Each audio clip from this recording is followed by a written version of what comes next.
we in the 21st century think very much of the Declaration of Independence as like this epochal document, kind of like one of the most important things. A lot of Americans actually, in fact, equate it with the Constitution. They come out of the same exact time period, where of course there's 13 years between the Declaration and the Constitution.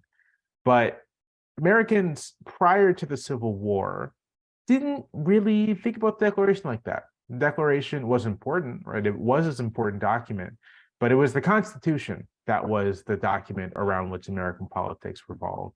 And the Declaration is this important symbol of our independence. And it's not really until the abolitionist movement kind of really picks up serious steam in the early 19th century, and abolitionists begin using the Declaration for their own purposes, and it really begins to take on some of the meaning that it has today. And that's because of the two kind of main documents of the founding in the United States, the Declaration is the only one that makes this broad claim about human freedom and human liberty and human equality. The Constitution doesn't.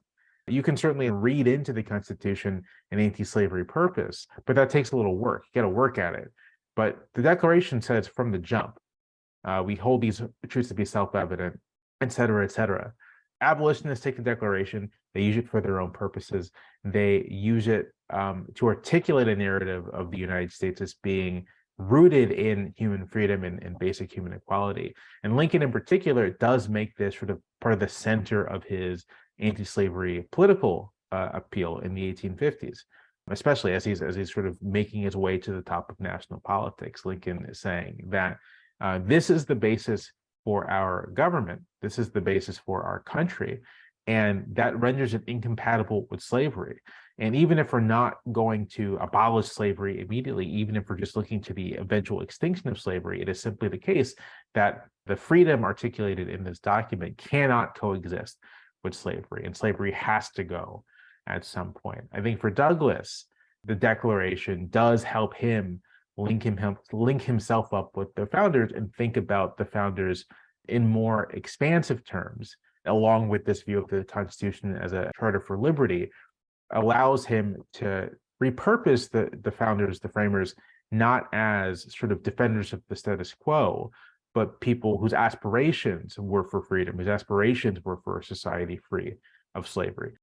My view, I think this is all very political and strategic, but it's also very persuasive, and it does speak to the role of the founders and of the Constitution and the American imagination and the American political imagination. That part of making an argument to the public is aligning yourself with the people who wrote the thing in the first place.